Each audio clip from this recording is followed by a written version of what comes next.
ভারতে ইলিশ রপ্তানি করা হবে, উপহার হিসেবে যাচ্ছে না। ইলিশ যারা চাচ্ছে তারা ওপার থেকে বৈষম্য বিরোধী ছাত্র আন্দোলনের সমর্থন দিয়েছে বলে মন্তব্য করেছেন বন ও জলবায়ু উপদেষ্টা সৈয়দা রিজওয়ানা হাসান।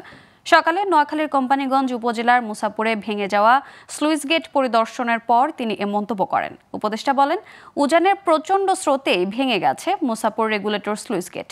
নদী ভাঙন বন্ধে মেরামতের পাশাপাশি নোয়াখালীতে জলাবদ্ধতা নিরসনে অবৈধভাবে খাল দখলদারদের দ্রুত উচ্ছেদের নির্দেশ দেন তিনি। এ সময় উপস্থিত ছিলেন পানি সম্পদ মন্ত্রণালয়ের সচিব নাজমুল আহসান, পানি উন্নয়ন বোর্ড মহাপরিচালক আমিরুল হক ভূঁইয়া, নোয়াখালী জেলা প্রশাসক খন্দকার ইশতিয়াক আহমেদ সহ অন্যান্যরা।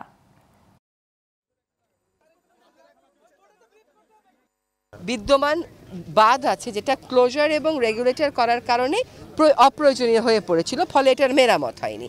এখন তারা সেটা মেরামতের প্রস্তাবনা দিচ্ছেন। সবচাইতে কার্যকর কোনটা হবে সেটা আমরা ঢাকাতে গিয়েও বুঝবো এবং একটা সিদ্ধান্ত নিয়ে আপনারা দ্রুততম সময়ের মধ্যে ভাঙন রোধে কাজ শুরু হয়েছে এটা ইনশাল্লাহ দেখতে পাবেন।